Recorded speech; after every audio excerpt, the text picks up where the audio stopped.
Chapter 4.4, which is evaluating the linear model.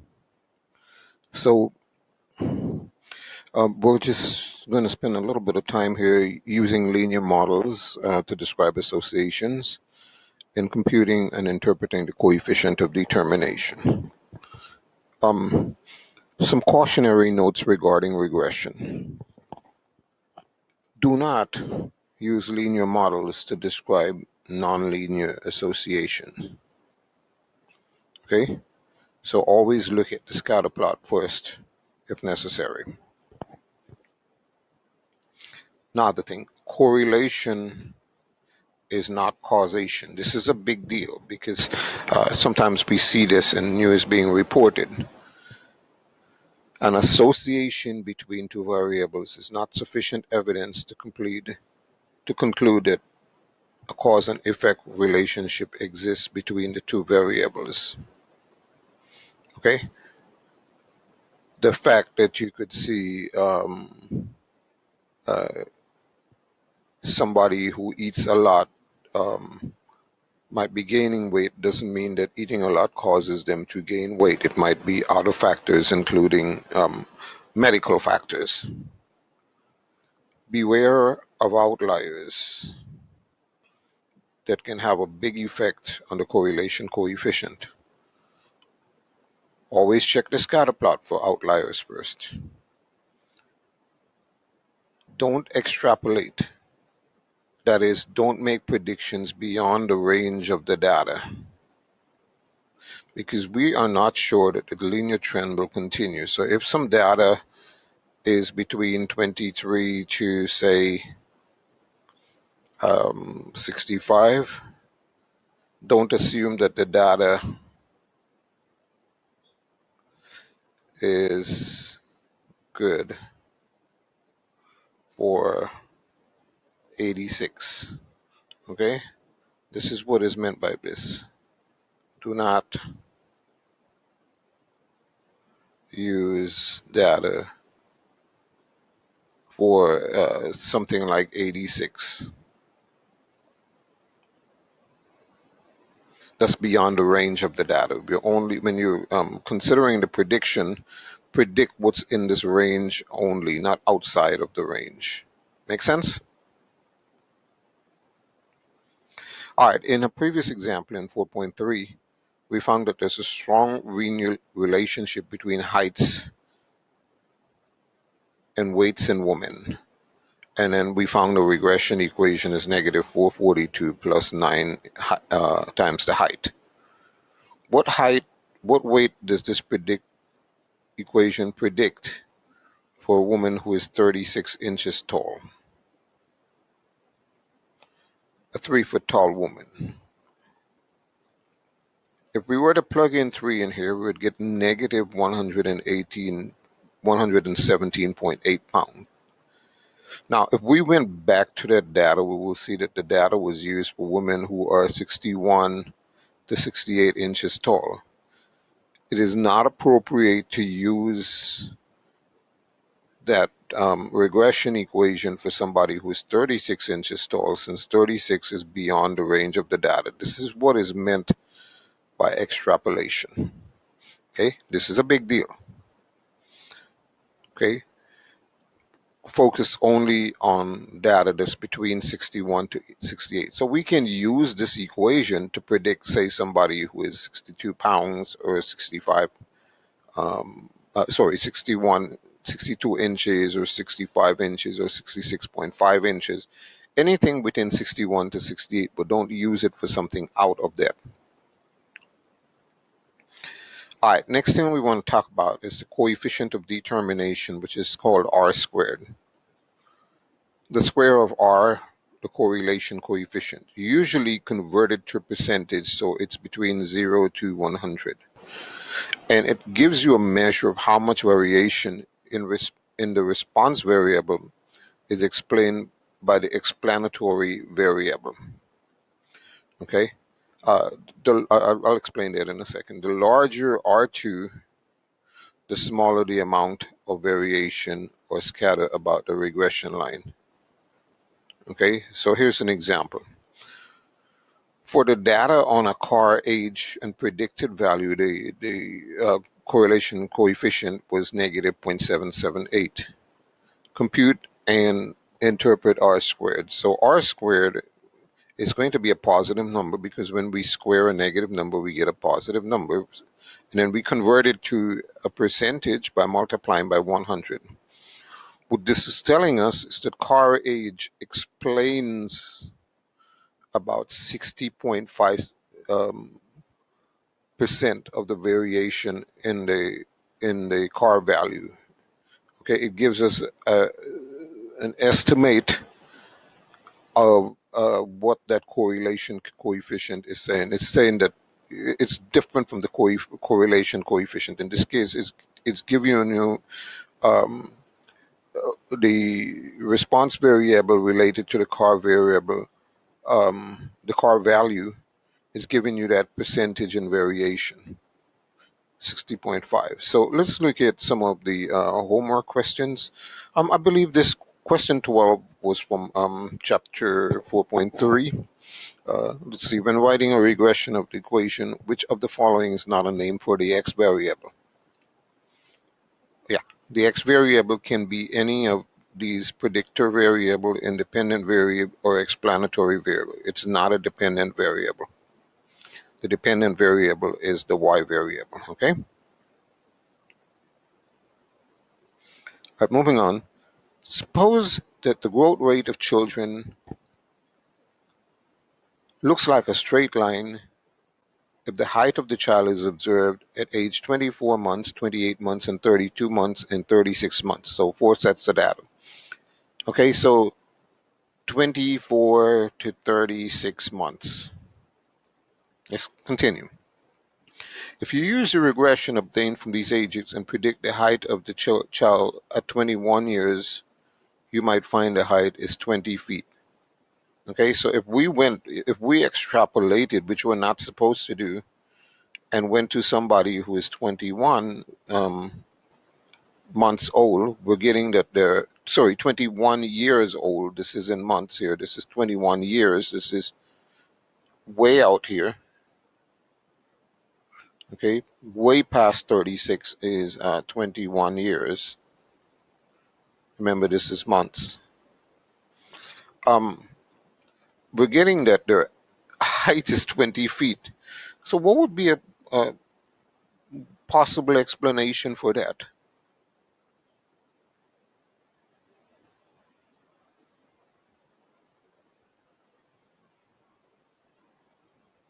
So growth rates slow as people get older.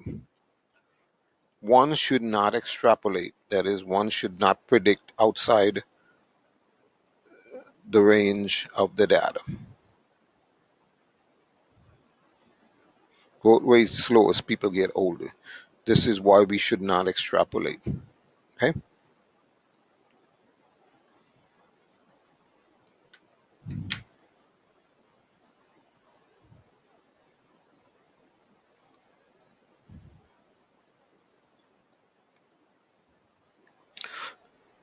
Question 14. The equation for the regression line relating the salary in the first year employed is given in this figure. Report the slope and explain what it means. So the slope is located right here, 20.99. Remember the equation form. Y is equal to A plus BX. And B in this case with slope is equal to 20.99 times the start year. What this is telling us is that the average salary is $20.99. It has a, by the way, I'm sorry, this is negative sign in front of it. Neglected that negative sign. Yeah, that the average salary is $22,099 less for each year that the person was hired. Okay, or an average of $20.99 more for each year earlier. In other words, if you go forward that amount decreases by 29. If you go backwards, it increases. So we're probably looking at answer, which one? Average salary, yeah, is 2099 for each year later that the person was hired. And again, notice the use of the word average, okay? Or an average of 29 for each year earlier. In other words, somebody was hired earlier would tend to make more money. Okay, it has nothing to do with these two. Those do not include average in the wording. And this one here has the explanation backwards. So this would be the answer. Now, the y-intercept in this case, when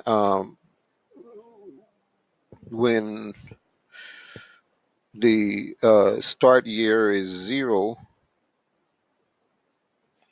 when start year is equal to 0, the y-intercept is that 425,000. Oh wait, it's more than that. 4,255,424 dollars. Okay, this would be for a person who started at 0 years. Okay, is it appropriate? Okay, so we look for the one that has year 0. And obviously, this number is not appropriate to interpret. Nobody's going to make that amount of money uh, in the starting year. Yeah.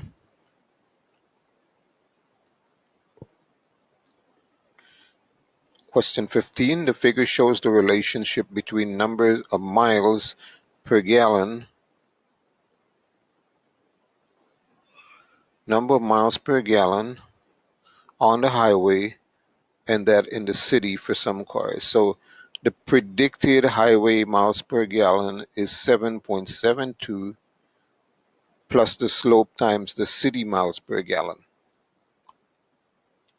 Report the slope and explain what each means. So the slope, again, consider y is equal to a plus bx. B is the slope, is equal to 0.9478. And the slope is telling us that for each additional city mile per gallon, because we're multiplying this time city miles per gallon, so for each additional city miles per gallon,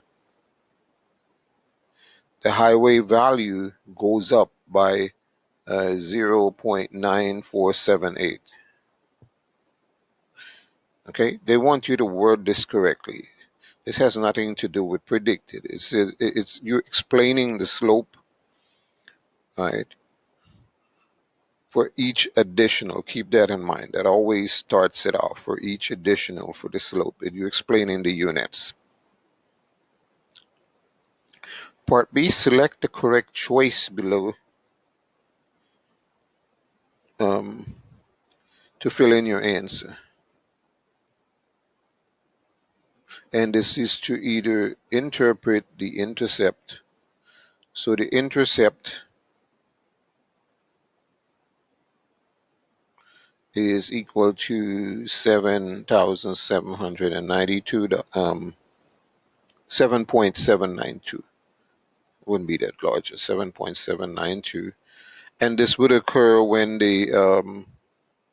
when you get 0 miles per gallon, right? Because the slope is in miles per gallon. So that slope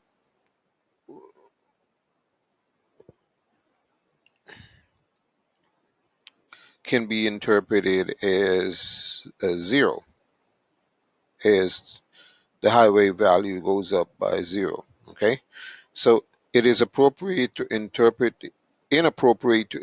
the intercept because no car can get 0 miles per gallon in the city. Okay, remember, to get that intercept, we would have to have 7 highway miles per gallon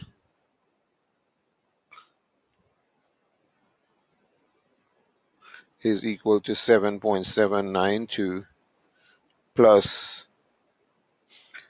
that slope times 0. Okay,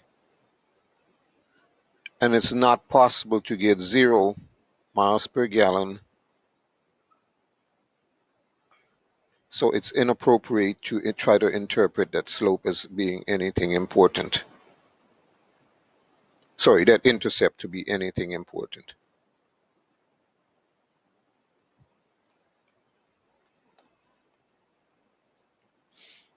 All right, question 16. So I opened up this question in StatCrunch.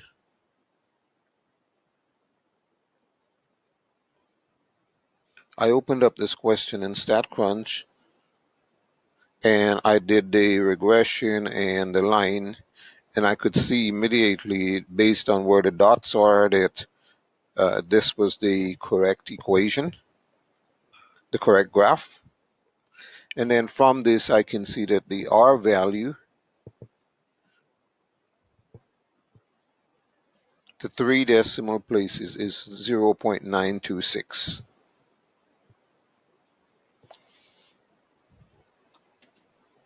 Explain what the positive value of the correlation means.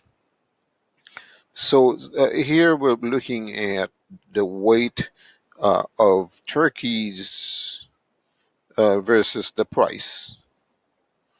Okay, and you can actually see that as the as the turkey weighs more, the price goes up. So it's just simply telling us that there's a positive correlation suggests that larger turkeys tend to have a higher price. Okay, steady increasing positively. We also got the equation from this um, analysis here. They wanted to 3 decimal places, so negative 0.745, 0.5745 plus 1.624. Okay, so here I took var 2 as the predicted price. Okay, var 2 price, and var 1 as the weight.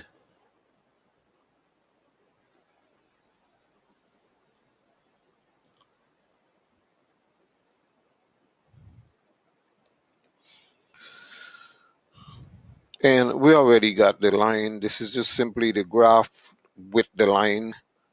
Okay, this, and the previous graph is the graph without the line.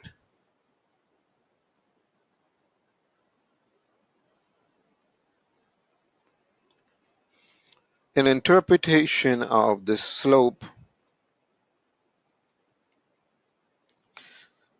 simply means that for each additional pound, the price goes up by round to the nearest cent, so 2 decimal places, $1.62.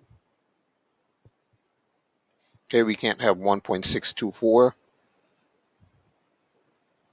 The 2 decimal places to the nearest cent is $1.62. Okay, be careful with that.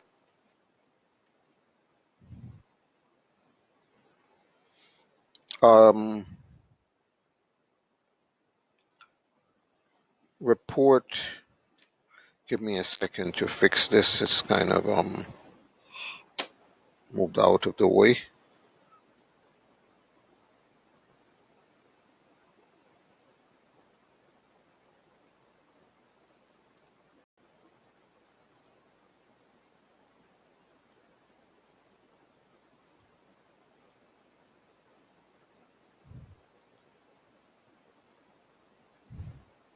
thing about working with OneNote, sometimes it's very different from using Word. So a lot of stuff has to be done differently. Okay, here we go. All right, so we already answered this part. Yeah, it goes up by 1.62. We already answered it. Okay, part F. So now here we go. Add a new point to your data, a 30-pound turkey that is free. So I took the original data set that was in StatCrunch, right there, and on the bottom of it, I added in 30 at $0 because somebody got a 30-pound turkey for free. And then I ran the linear regression again in StatCrunch, and I got the R value this time turned out to be negative 0.383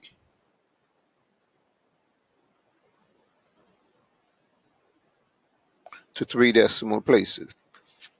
And we got the new regression equation. Remember, var2 is the dollars and var1 is the weight.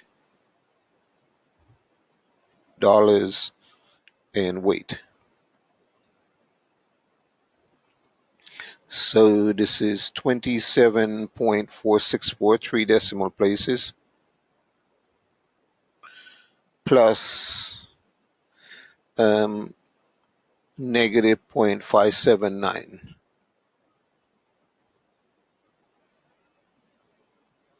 times the weight. So notice now that the correlation has become negative by adding in that 30-pound turkey at no cost. Okay, because that 30-pound turkey got added in at no cost, and this tends to suggest that that larger turkeys tend to have a lower price. Okay, which is really not accurate, but this is what is the data is suggesting. So the conclusion, what happened when the new data point of a 30-pound turkey for $0 was added in, is that became an influential point, okay, an outlier, if you will. And that 30-pound turkey influential point that really changed the results. You don't need to explain anything else with this, okay? This is not the same or similar, okay?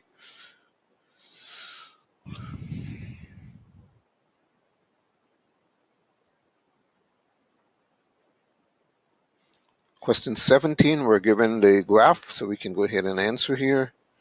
Data were collected that included information on the weight of trash in pounds on the street 1 week and the number of people who live in the house. So trash in pounds 1 week and the number of people living in the house. And you can bet that this is going to be positive, right?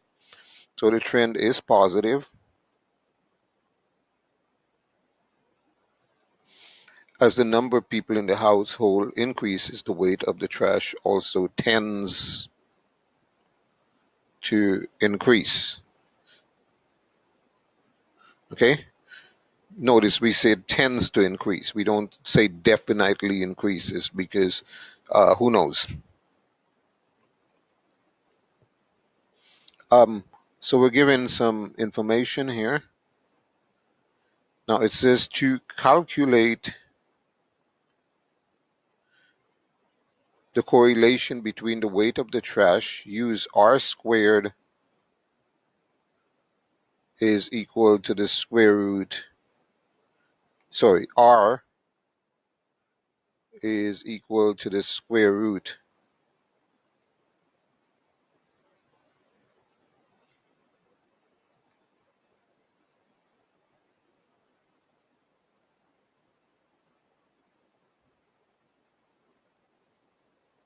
of r squared, which is given. So convert it to 61.8% to a decimal is 0.618. Convert it to a decimal and take the square root of it, 0.618. Okay, then use your calculator. Second x squared, 0.618. Enter. I'm going to capture that screen and bring it over for those who are not sure where I got the answer from. Copy and place it over here. To give 0.7, they wanted to 2 decimal places, so 0.7879, sorry. Okay. Report the slope. So the slope is given as 11.3. Okay. Y is equal to a plus bx. B is equal to 11.3. For each additional person in the household, remember how that starts off when you're explaining the slope. For each additional person in the house, there are on average 11.53 additional pounds of trash. Either interpret the intercept or explain why it is not appropriate to interpret it. Select the correct response below. So, the intercept of 2.796 would be inappropriate because it does not make sense that 0 people are generating trash. Okay? Intercept does not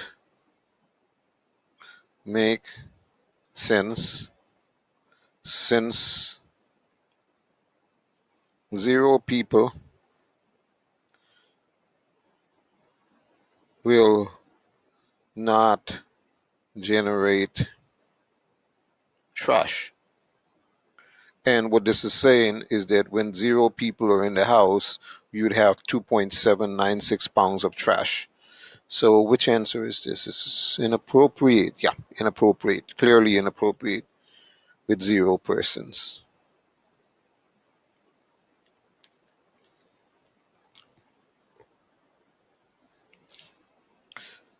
This is answered.